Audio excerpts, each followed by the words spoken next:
Welcome, spiritual seekers. It's that time again, Tuesday at 1:30 p.m. Eastern Standard Time, as we step into just a few moments to take an opportunity to open our mind.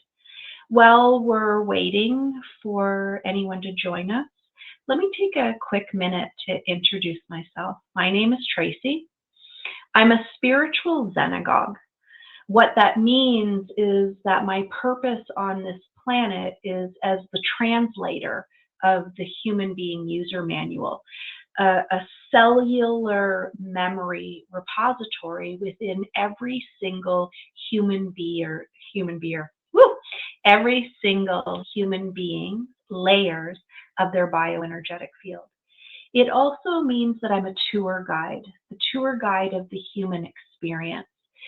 We chose to come here for a reason. So let's not negate space and time. Let's not negate being human. Yes, 100%. We are spirit energy having a human experience. And in my professional opinion, over the last 18 years, as a doctor of metaphysical psychology, I've come to put a few pieces together. And those pieces are that we all come to this space and time as a choice. And we come with what I call sacred spirit guides. They are shared with us in really hidden ways as our chakras. Our chakras are not a who, they're a what. That's not true. My goodness. They are a who, not a what. What this means is that we're being guided in every given moment by these 7 main chakras that have incarnated with us through every single incarnation of this soul. I'm going to be on repeat in saying that, but it brings us to what I'd like to talk about today. As I mentioned in the past, what happens for me every morning is I have a very devoted routine. It's about 3 hours long, and it's very, very rarely that I'll miss this routine. For me, it's self-mastery, it's devotion to source, and it is what allows me to channel and to be a spiritual Zenagogue.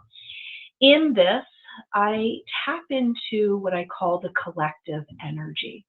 And my purpose is to be able to experience without thinking or feeling what the collective is going through and how I can be of enormous benefit in sending healing energy. For me, that energy medicine is going to be psychic surgery.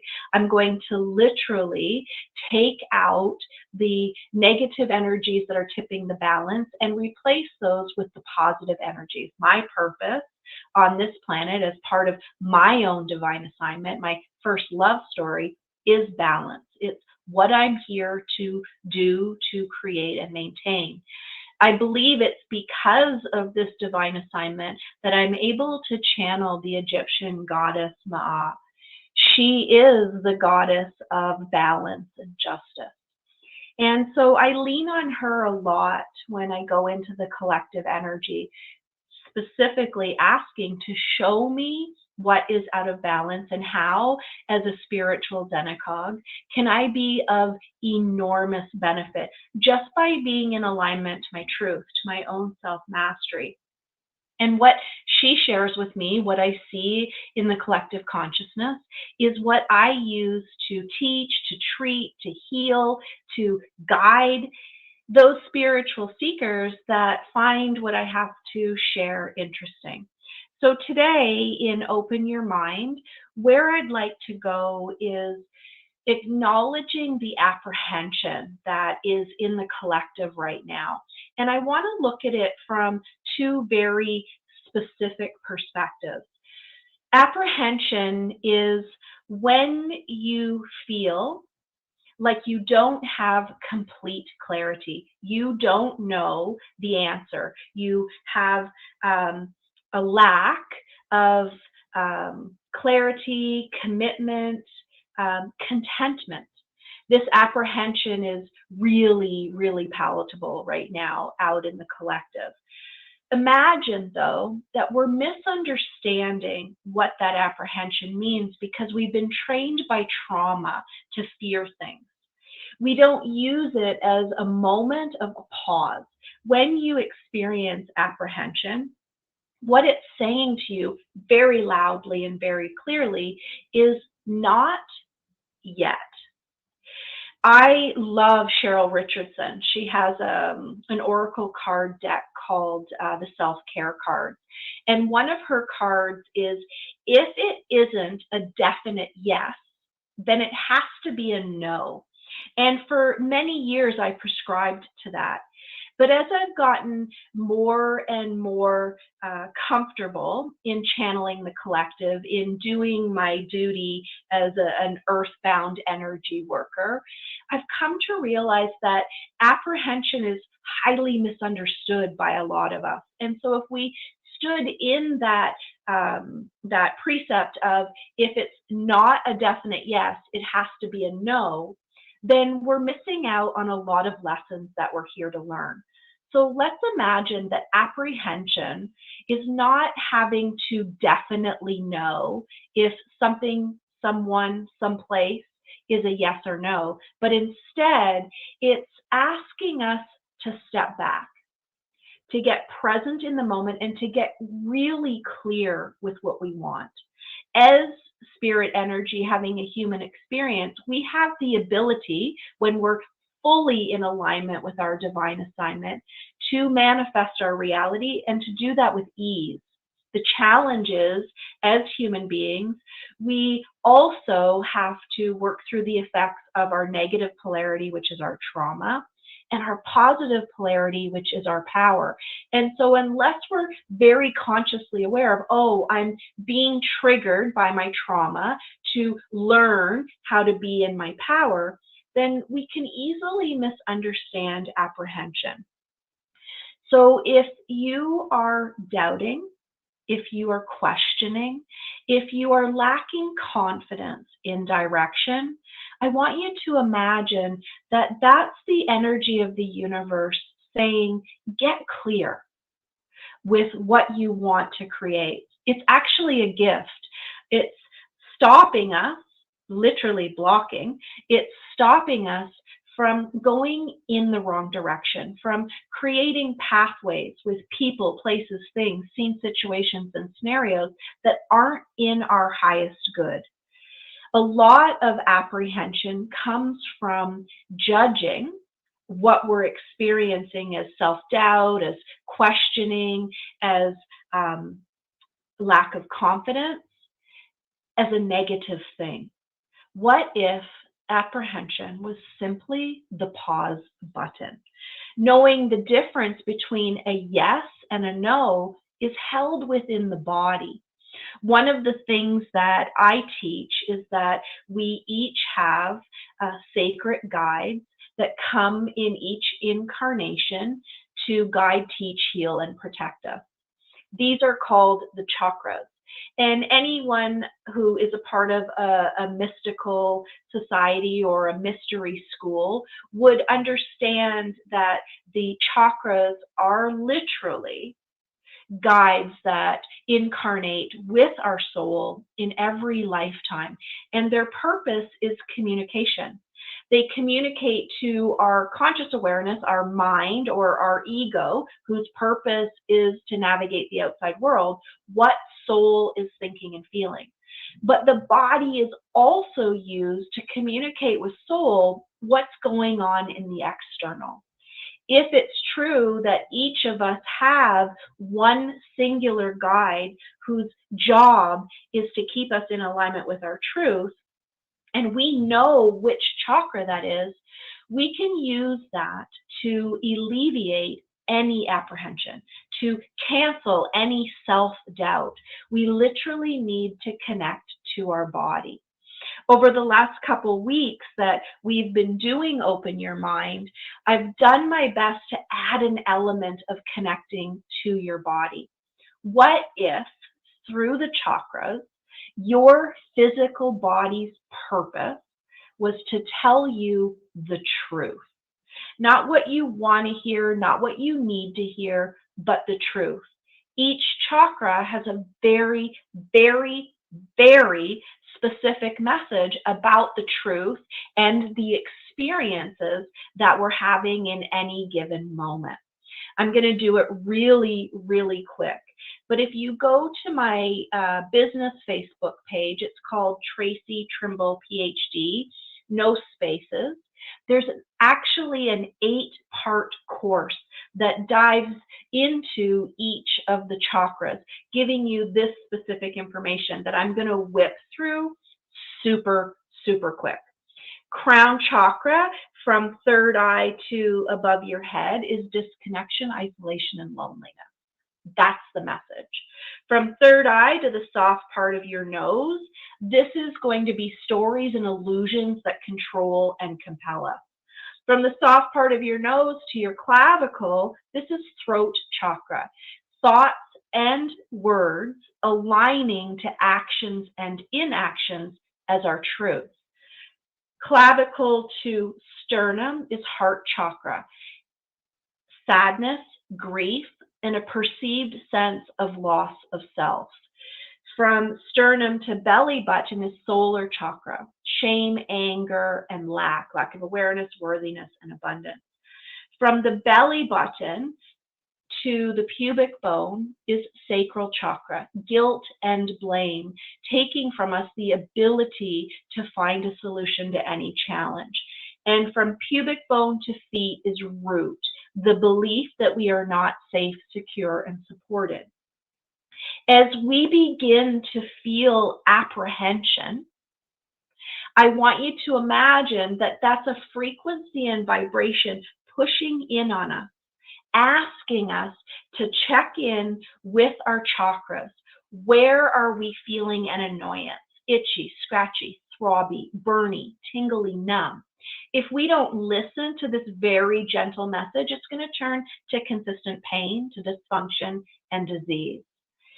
As we shift back into apprehension as the cosmic pause button, and that it is so prevalent in the collective right now, I want you to imagine that using your ability to geospatially locate the message is as easy as doing a body scan. You literally close your eyes, you use your breath and imagination to move through every part of your being. The more thorough you are, the deeper you're going to understand the message. So on surface, it would be literally that, the surface. A surface scan would be the top of my head, my forehead, my eyes, my face, my throat, my shoulders, my breast and shoulder blades, my upper belly, lower belly, upper back, lower back, my legs. That's a surface scan. But if you can understand the metaphysical anatomy, you can go deep. I could go into scalp, right and left hemisphere of the brain, pineal, eyes, muscles of the jaw, teeth, throat. I could go into thyroid and parathyroid. I could go into the cervical spine, the thoracic spine. I could go into the heart and the lungs. I could go into kidneys, adrenals, liver. We can go into upper digestive, psoas, sacrum, lower digestive. We could go into the genitalia. We can move through the knees, the ankles, the feet, and the toes. Understanding our capacity to communicate with our body is going to change everything. So here's what I'm asking of you. When you feel apprehension, imagine that it's a message.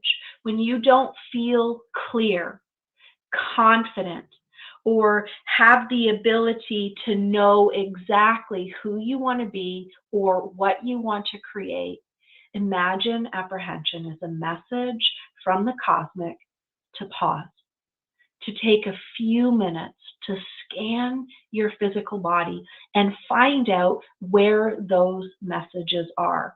It is as simple as itchy, scratchy, throbby, burny, tingly, numb. In my practitioners program, I teach my practitioners to follow the sensation. Whatever's happening on the surface is literally the surface. It's hiding the rooted challenge, which could be as little as going deeper one more time and deeper one more time. If we have the ability to do this geospatial locating, we have the ability to absolutely understand what our soul is trying to communicate to ego and what ego needs to navigate in the outside world in order for us to stand in self-mastery. So, Matt, your toes go numb a lot. If you are following along and you answer these questions, I'll go greater into detail. But I want you to imagine that your toes are the farthest physical location from root. So if we start root at the pubic bone and we move down, I want you to imagine that our toes are letting us know that we don't feel grounded. Our metaphysical roots are not anchored into Mother Earth. We are not present in the moment. If it's on the right-hand side, you don't feel safe, secure, or supported by others. If it's on the left-hand side, you don't feel safe, secure, or supported on your own. Each toe in Ayurveda has a very, very specific way that it connects to the elements of Mother Earth. And I need a cheat sheet on this one, but your big toe is an indication that you don't feel safe, secure, or supported from the universe. The second toe is water. You don't feel emotionally supported. Your third toe is fire. You don't feel mentally supported. The toe before your baby is air energy. You are not grounded. As above, so below. It's an indication that you're not trusting your body, and therefore you can't trust your intuition. Your pinky toe is earth energy. You aren't in your body. And so, Matt, it's both feet, and it's the second one to the big toe. So that's going to be fire energy. You aren't trusting your own thoughts on the left, and you aren't trusting others' thoughts or actions to make you feel safe, secure, and supported. Usually, this is an indication that you're not present in the moment. And so in this particular case, I'd say to you, Matt, find a way that even for 90 seconds a day, that you can ground yourself. It might very well mean that your feet literally need to touch soil. Get out of your shoes, especially if they're made of rubber or synthetic. And I know it might not be possible for some of you guys right now, but get outside in your bare feet. Go on Amazon and buy a grounding mat. They're $19 and they are a game changer. I have two. When I'm sitting cross-legged here on this sofa, or when my dogs are with me, we're on that grounding mat. But when I sit chair style, my feet rest on a grounding mat. It's so important that we're grounded into this present moment. If you want to find the way in which you can get into this grounded, open, connected space, totally in alignment with your innate biofield and able to listen with ease to the messages of the body, I'm going to highly recommend considering grabbing my course called Take Your Power Back. It's a 21-day journey in which I support you with educational videos, a meditation, 21 days of emails prompting you to feel supported. And in that, you are literally learning the tools of speaking to your bioenergetic field. What I'd like to suggest is that if you are feeling apprehension, And at this moment, you don't feel like you could do that geospatial scanning. You can't do that body scan. I'm going to ask you to perhaps start using specific questions. When you feel doubt, it means that you don't have the right answers. You don't have enough information. And we're always going to gather more information by asking specific questions. So the three main questions that apprehension pause button is asking us to look for is the following. What do I need to know?